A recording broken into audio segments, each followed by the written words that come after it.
हाथी और रस्सी की कहानी। एक दिन एक व्यक्ति सर्कस देखने गया। वहां जब वह हाथियों के बाड़े के पास से गुजरा तो एक ऐसा दृश्य देखा कि वह हैरान रह गया। उसने देखा कि कुछ विशालकाय हाथियों को मात्र उनके सामने के पैर में रस्सी बांधकर रखा गया है। उसने सोच रखा था कि हाथियों को अवश्य बड़े पिंजरों में बंद कर रखा जाता होगा या फिर जंजीरों से बांधकर, लेकिन वहां का दृश्य तो बिल्कुल उलट था। उसने महावत से पूछा, भाई, आप लोगों ने इन हाथियों को बस रस्सी के सहारे बांध कर रखा है, वो भी उनके सामने के पैर को। ये तो इस रस्सी को तो बड़े ही आराम से तोड़ सकते हैं। मैं हैरान हूँ कि ये इसे तोड़ क्यों नहीं रहे। महावत ने उसे बताया, ये हाथी जब छोटे थे तब से ही हम उसे इतनी ही मोटी रस्सी से बांधते आ रहे हैं।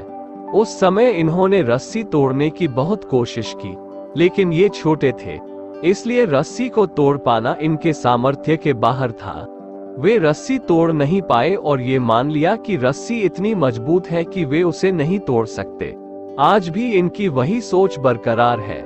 इन्हें आज भी लगता है कि ये रस्सी नहीं तोड़ पाएंगे, इसलिए ये प्रयास भी नहीं करते। यह सुनकर वह व्यक्ति अवाक रह गया। सीख, दोस्तों, उन हाथियों की तरह हम भी अपने जीवन में नकारात्मक सोच रूपी रस्सी से बंध जाते हैं।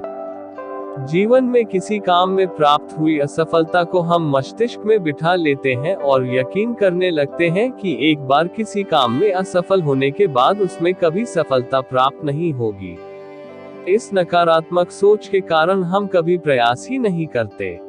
आवश्यकता है इस नकारात्मक सोच से बाहर निकलने की, उन कमियों को पहचानकर दूर करने की जो हमारी असफलता का कारण बनी। नकारात्मक सोच हमारी सफलता में सबसे बड़ी बाधक है।